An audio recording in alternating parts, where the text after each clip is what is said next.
Yes po, yes po. Okay, you have the floor. Maayong hapon sa tanan, Attorney JB Hinlo. Nandito po ako ngayon sa Bacolod City, no, sa aking opisina. Dalawang aspeto po ang dapat natin tingnan. Sa political po, ang COMELEC, siya po yung opisina na nagagarantiya na yung electoral process dapat po maging malinis, maging tapat sa boses ng sambayanan. Kaya po, ilang ulit na pong eleksyon na kini-question ng marami ang fairness and accuracy ng automated counting machine. At marami na rin pong mga kababayan, tama na rin po ako ngayon, na nag-aapela na let us do the manual count bago i-transmit, no, sa server for the electronic transmission, because it's most accurate yung manual count. Merong depekto, siguro po konti, but at least meron tayong mga watchers at talagang mabibilang ang boto. Sa makina po, hindi namin at hindi natin alam ano ang nangyayari sa loob ng makina. Kung yung ating binoboto ay talagang yun ang lalabas. Talagang marami pong haka-haka hanggang ngayon at hindi matatapos ang usapin tungkol dyan. Kaya on the political process, sana po ang COMELEC ay tulungan ang panawagan ng marami na let us do the manual count henceforth. At sa nangyari sa ngayon, let us be transparent, let us do the manual audit, no, na talagang may mga representatives ang mga political parties.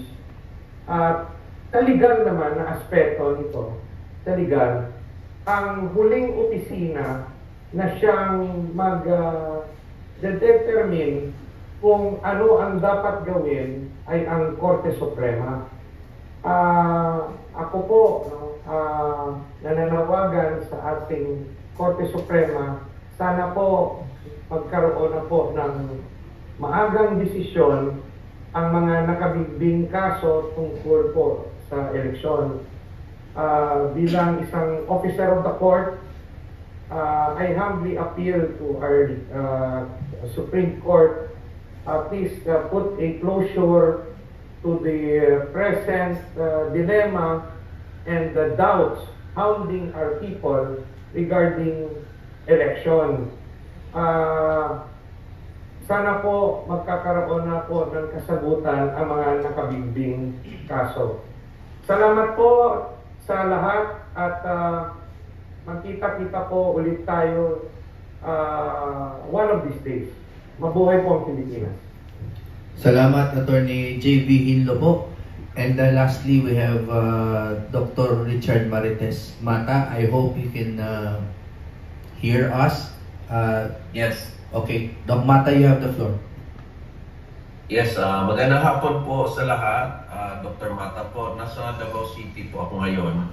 The same way na sinabi po ni Attorney Jimmy Bundok, hindi po ito yung pinaglalaban namin na nanalo kami. Hindi po yun. Again, inuulit ko po yan. Sana po walang balitang ganyan. Ako po ay kontento. Sana po akong boto being a first-timer. Masaya po ako sa nakabot kong 5.7 million. So hindi ko po yun kino-contest na dapat panalo po ako. Kaya lang yung aking nire-raise up po, yung balita na nakikita naman natin sa mga news, sa internet, yung sinabi po ng NAMPREL na may overvotes po na 18 million. Ano yung sabihin ng overvotes? Yung sumobra sa 12, yung kanilang binoto, pag naging invalid tuloy, naging zero tuloy. Doon sa pagboto ko, meron na una sa akin, yun ang sinabi ng doon sa precinct na na-overvote ka po. So inisip ko lang, baka nagkamali lang din siya. But later on, yung kaibigan kong vlogger, nag-viral din yung sinabi niya, si Chito Samuntina, na talagang malinaw na hindi daw siya nag-overvote dahil may listahan siya, bakit daw siya nag-overvote na naman. So ngayon, nalaman natin na may 18 million na overvotes. So, kawawa naman yung mga bumoto kung mali yun ang makina. Kung mali ng tao, like 13 talaga ang binoto niya, 14, mali niya yon. Pero kung talagang 12 and below ang binoto niya, tapos sinabi ng makina ay overvote siya, yung karapatan niya ay kinuha sa kanya. Kaya yan po nga ang aking request talaga na katulad ng request namin lahat is i-manual count.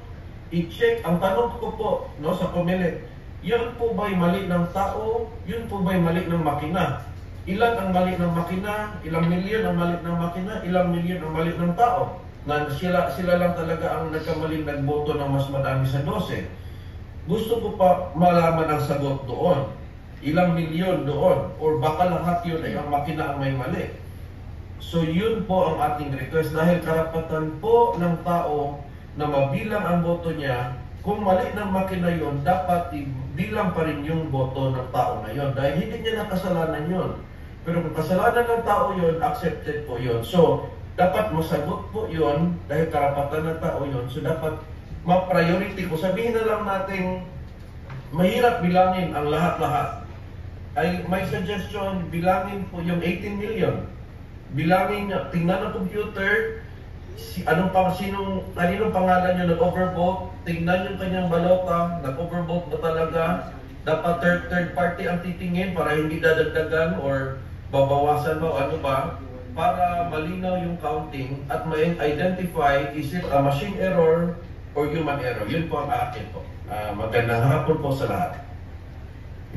Maraming salamat, Dr. Richard Marites Mata. So that concludes our personal statements. We open the floor to the questions of our media men present. Tapos, Natch, can you kindly provide a microphone here for the questions? Ayan. Question lang po. Afternoon, sir. Afternoon. Anong gusto nating mangyari kung halimbawa